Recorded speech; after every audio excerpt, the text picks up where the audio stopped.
That is आप YouTube देखते हैं तो ऐसा नहीं कि किसी के चैनल पे जाकर उन्हीं के लेक्चर्स देखते रहे। आप चूज कीजिए, पहले एनालाइज कीजिए कि अच्छा ये टीचर मेरे लिए अच्छे होंगे, ये फैकल्टी मेरे लिए अच्छे होंगे, उसके अकॉर्डिंग एक सब्जेक्ट के लिए आप एक ही टीचर चुनिए। So hey guys, welcome to my channel, this is your host Ritvik और आज हम बात करने वाले हैं ऑनलाइन क्लासेस के बारे में कि ऑनलाइन क्लासेस और ऑफलाइन क्लासेस में क्या डिफरेंस होता है, ऑनलाइन क्लासेस का मैक्सिमम बेनिफिट कैसे लिया जाए, और हम बहुत कुछ ऐसी बातें करने वाले हैं। तो वीडियो को लास्ट तक जरूर देखिए। तो सबसे पहले बच्चों का यह सवाल आता है कि क्या ऑनलाइन क्लासेस बेनिफिशियल है? Are online classes beneficial? तो प्रेजेंट सिचुएशन को मुद्देनजर रखते हुए हम ये बता सकते हैं कि ऑनलाइन क्लासेस अभी के लिए बेस्ट मोड ऑफ इंस्ट्रक्शन है, क्योंकि पैंडेमिक चल रहा है ना, ठीक है। पर आपको ये भी नहीं करना है कि दिन भर ऑनलाइन क्लासेस पे ही बैठे रहना है, नहीं, ये आपको नहीं करना है, ठीक है। आपको अपने लिए भी टाइम निकालना है सेल्फ स्टडी करने के लिए, कि आपने जो भी कुछ पढ़ा ऑनलाइन क्लासेस से, जो भी सीखा, उसे आप प्रैक्टिस करने के लिए या रिवाइज करने के लिए आपको अपने आप को टाइम देना है, सेल्फ स्टडी के लिए, कि आप चीजों को समझ पा रहे हैं। एक और बात कि आपको ऑनलाइन क्लासेस पे ओवर डिपेंडेंट नहीं होना है।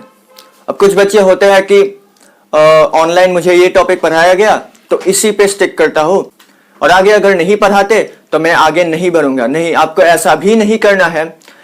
ठीक है, जो पढ़ाए उसे तो ऑफकोर्स कीजिए, पर आप अपने तरफ से भी किताबें निकालकर खुद से थोड़ा और सीखने की कोशिश कीजिए, ठीक है। अब दूसरा क्वेश्चन बच्चे पूछते हैं कि ऑनलाइन क्लासेस ले तो ले कहां से?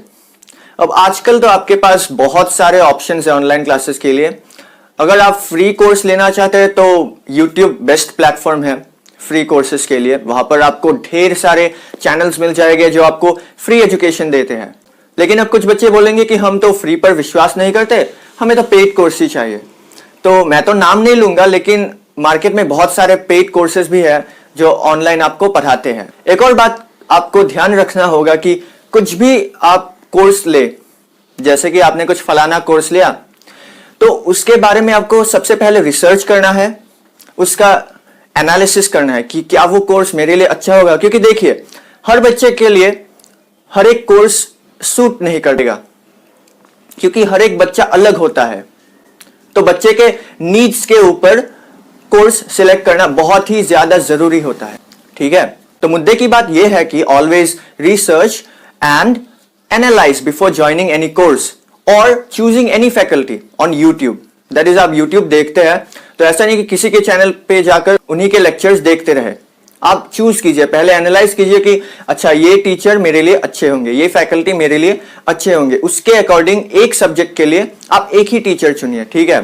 Stick to one teacher for one subject, ठीक है। और तीसरी बात बच्चे पूछते हैं कि ऑनलाइन क्लासेस से मैक्सिमम बेनिफिट कैसे लिया जाए, तो आप इसे ध्यान से सुनिए, बहुत ही जरूरी है आपके लिए। सबसे पहले ऐसे नहीं कि आप ऑनलाइन क्लासेस को एक मूवी की तरह देख रहे हैं कि आराम से लेट गए बिस्तर पर और पूरा देखते जा रहे हैं ऑनलाइन। नहीं, ऐसे नहीं करते। टेबल चेयर पर बैठिए और आप नोटबुक और पेन लीजिए और जो जो इंपॉर्टेंट पॉइंट्स वो लोग बोलते हैं वो नोट डाउन कीजिए अपने कॉपी पर, ठीक है। और अगर आपको लगता है कि सारे ही पॉइंट्स इंपॉर्टेंट है तो सभी लिख डालिए। मैं तो बोलता हूं कि जितने भी टीचर सिखाते हैं सभी पॉइंट्स को नोट कर लेना चाहिए ताकि आपको फ्यूचर में दिक्कत ना हो, ठीक है। और एक बात है कि अगर टीचर आपको कुछ क्वेश्चन देते हैं, अगर वो लाइव क्लास ना हो तो आप पॉज बटन को हिट कीजिए and try to solve yourself the question, ठीक है। ऐसा नहीं कि डायरेक्ट सॉल्यूशन देख ले, नहीं, पहले खुद से वो सॉल्व कीजिए, तभी आपका बेनिफिट होगा। अगर आप वो क्वेश्चन सॉल्व कर पाते हैं तो बहुत अच्छे, अगर नहीं होता है तब आप सॉल्यूशन देख सकते हैं। और हाँ, एक और बात बहुत ही ज्यादा जरूरी है कि आप कुछ भी लेक्चर देखते हैं ऑनलाइन, हर एक लेक्चर के बाद, that is after every lecture, revise what you have studied और what you have learned from the lecture, ठीक है। ऐसा नहीं कि बस लेक्चर देख लिया और फिर ऐसे ही सो रहे हैं। नहीं, आपको लेक्चर देख के इमीडिएटली एक तो रिवीजन देना है और उसको बाद में भी रिवाइज करना है। आपको रेगुलर रिवीजन करना है। इसी टॉपिक के ऊपर मैंने एक वीडियो अपलोड किया था, तो आप उसे जाकर देख सकते हैं।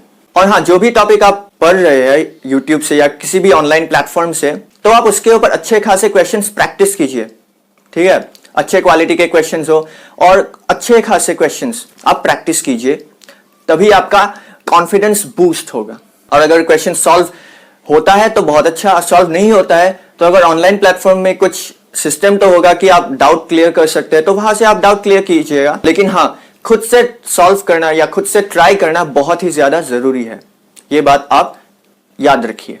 अब चौथी बात आती है कि ऑनलाइन वर्सेस ऑफलाइन का डिफरेंस क्या होता है। तो देखिए, डिफरेंस तो बहुत सारे होते हैं, पर इसमें एक मेजर डिफरेंस होता है कि ऑफलाइन क्लासेस में आपको एक कॉम्पिटिटिव एटमॉस्फेयर मिलता है कि दूसरे मेहनती बच्चे आते हैं जो बहुत सारे डीपीपी सॉल्व करते हैं, क्वेश्चंस प्रैक्टिस करते हैं, तो आपको भी एक मोटिवेशन मिलता है कि हम भी करेंगे, हम भी सॉल्व करेंगे। लेकिन ऑनलाइन क्लासेस में वो नहीं हो पाता है। और ऑनलाइन क्लासेस का एक खास बात है कि आप कहीं भी, कभी भी, किसी भी समय देख सकते हैं यूजुअली। बस आपको ये ध्यान रखना है कि एक नोटबुक और पेन लेके जरूर बैठिए ताकि आप नोट कर सकते हैं जो भी आपको वीडियो में पढ़ाया गया है। ठीक है, तो बस यही थे ऑनलाइन क्लासेस के बारे में कुछ इंपॉर्टेंट पॉइंट्स। अगर आपको लगता है कि कुछ अच्छे पॉइंट्स और भी आप ऐड कर सकते हैं तो कमेंट बॉक्स पर जरूर लिखिए। ठीक है, सो आज के लिए बस इतना ही।